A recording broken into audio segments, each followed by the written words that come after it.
welcome back to Old Japan's Sleep Stories. You made it through another day. You survived. That's enough. In this quiet little inn, every night I tell bedtime tales, stories from Old Japan. The meaning of each story changes depending on who is listening.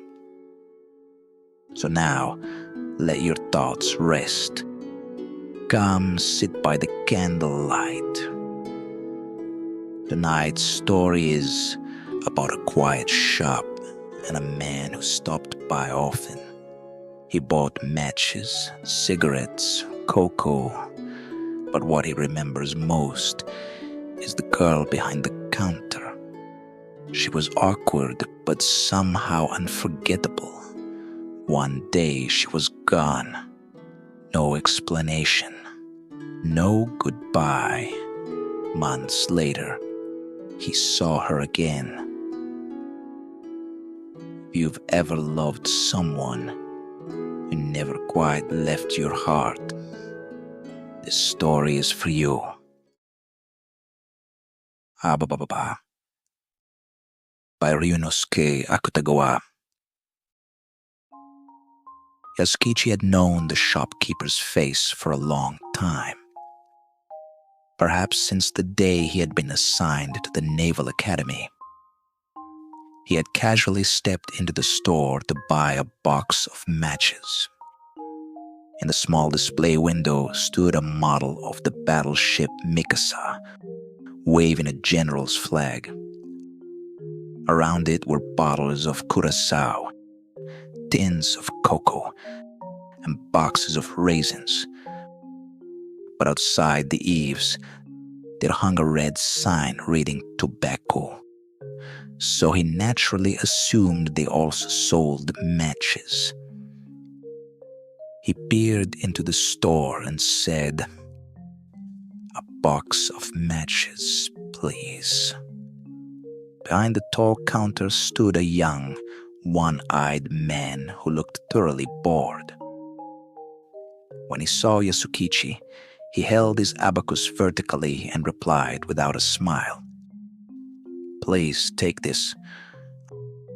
I'm afraid we've run out of matches." What he handed over was the smallest kind of matchbox, the type that comes free with cigarettes. I feel bad just taking it.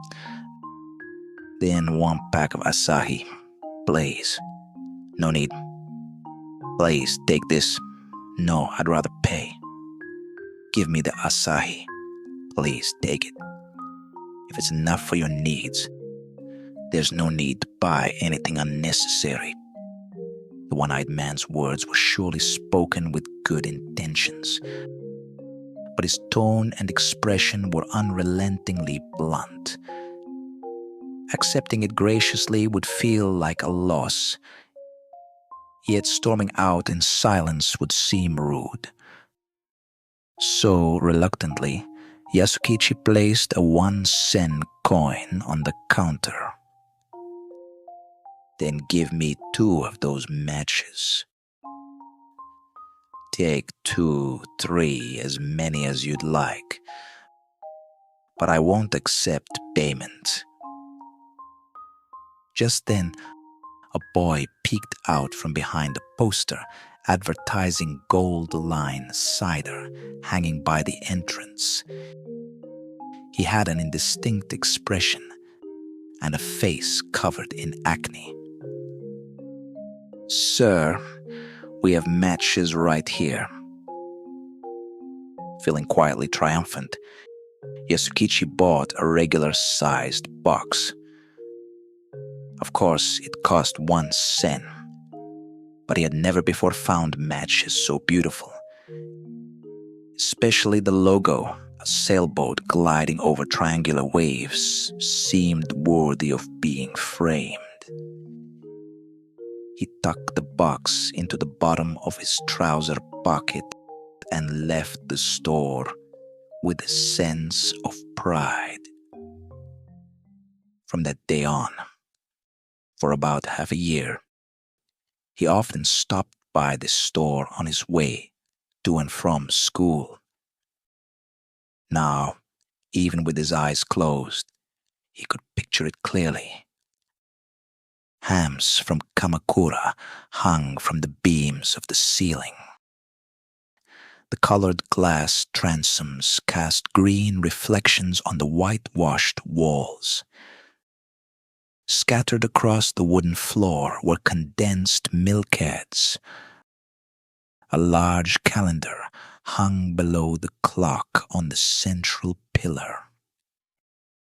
In the display window, the battleship Mikasa, the gold-lined cider poster, chairs, a telephone, a bicycle, Scotch whiskey, American raisins, Manila cigars, Egyptian cigarettes, smoked herring, canned beef stew.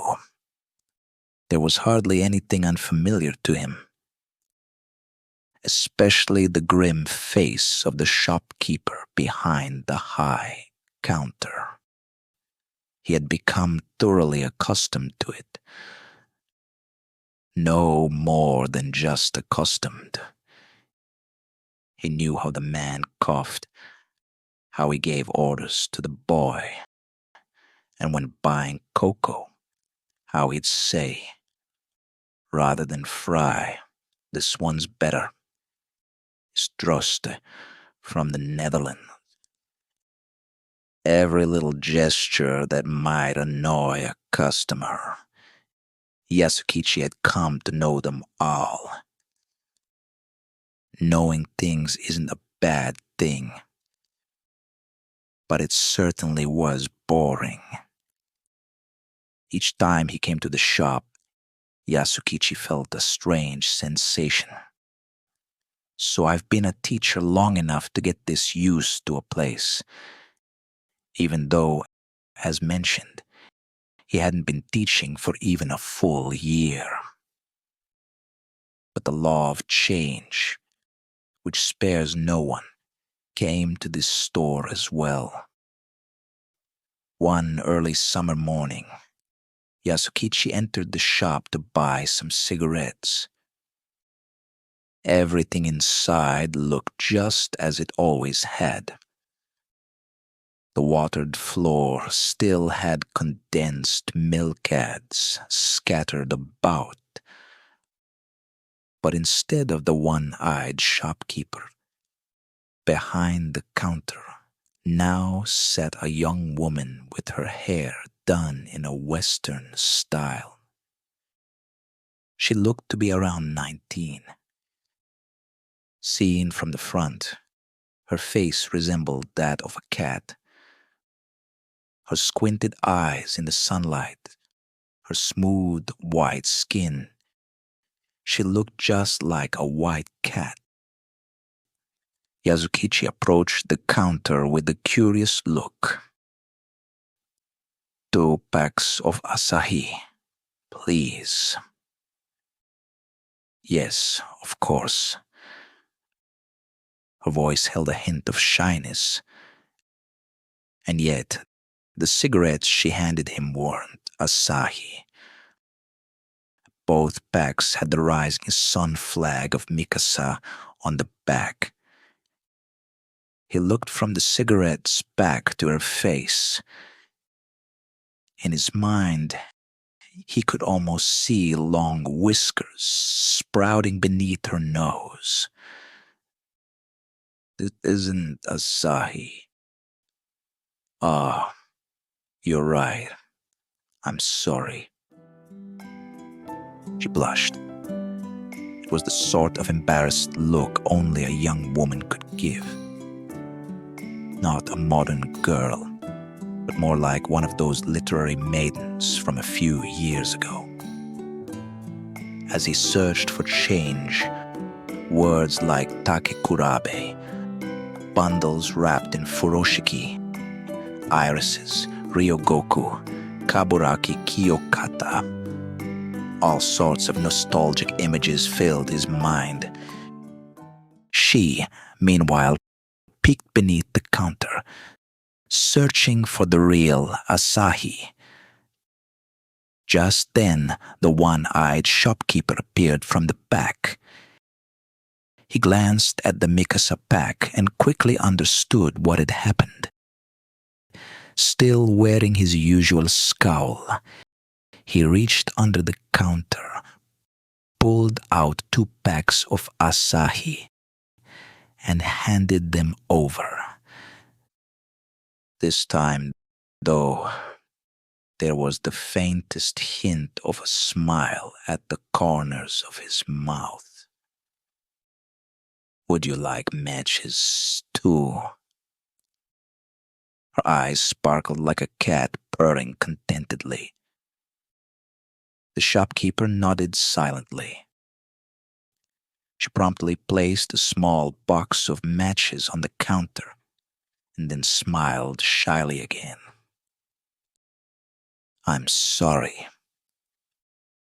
She wasn't just apologizing for handing over the wrong pack. Yasukichi, looking from one to the other, realized he too had begun to smile. From then on, she was always behind the counter whenever he visited. Though now her hair was no longer in a Western style, but done up in a large bun beneath a red cloth. Her customer service remained awkward. She fumbled, made mistakes, and often blushed. There was nothing like the air of a proper shopkeeper about her. Still, Yasukichi gradually began to feel a certain fondness for her. Not romantic love, but a sense of warmth.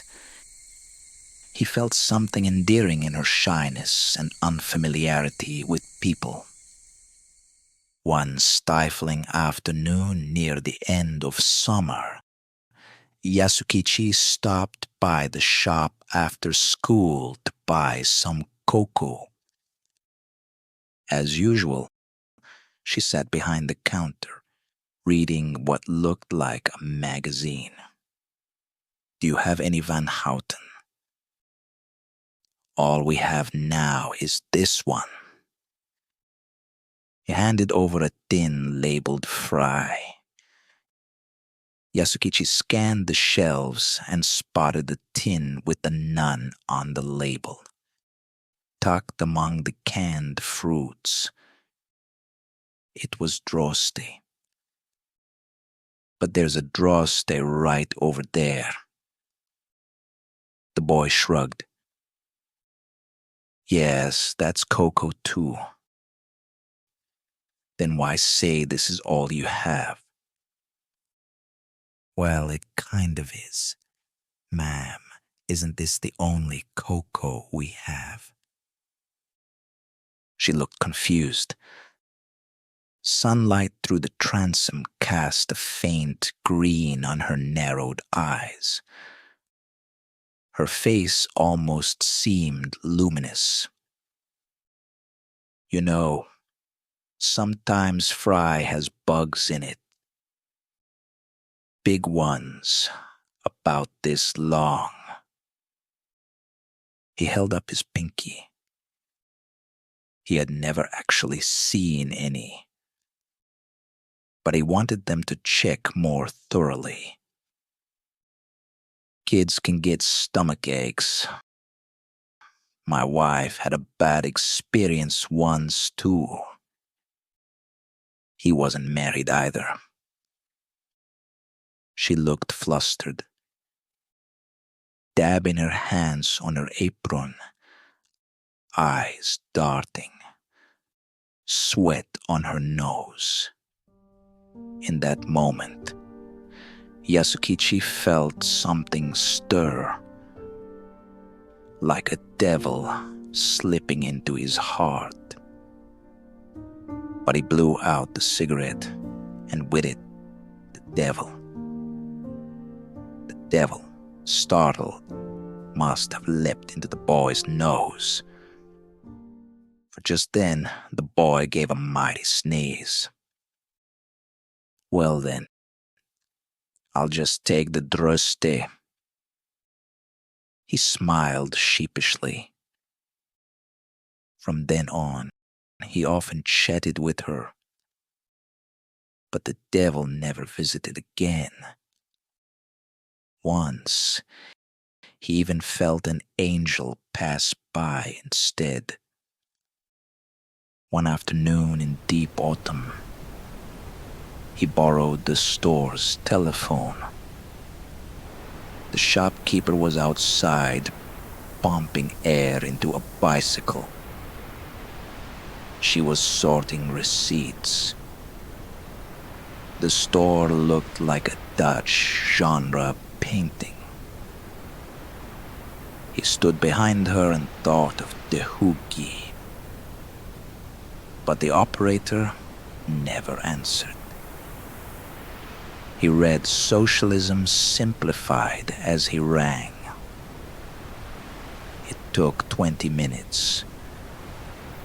When the call finally connected, she was no longer at the counter. She stood by the door, chatting with the shopkeeper. Someone came asking for Zenmai coffee. Do we carry that? Zenmai probably meant Shenmai, brown rice coffee. Oh, I knew something was off. Zenmai is a vegetable, right? Like at the greengrocer's. Yasukichi stood watching the two, and in that quiet moment, he felt an angel had passed by again. He turned back. Oh, I forgot the herring. Hey, I'll take one of these herrings. She turned mid-sentence. Her face flushed deep red. He'd seen her blush before, but never like this. A herring? Yes, just one. 2 months passed. She never appeared again. The shop was the same, only emptier. He didn't ask where she'd gone. He had never really spoken to them. Winter softened. Still, she didn't return. He began to forget. Until one night in late February, he passed the store after school. Under the light stood a woman with a baby. It was her. Ababababa. She rocked the baby. Their eyes met. She didn't flinch. She looked back at the baby and said, Ababababa.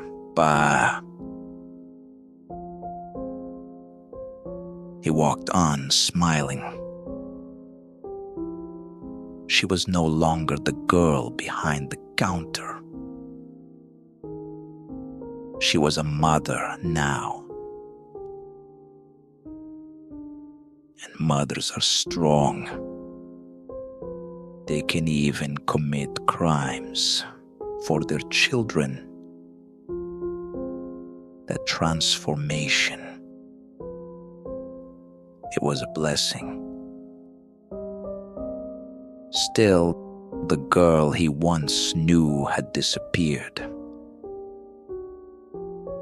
Above the rooftops, a round, pale moon floated silently in the sky.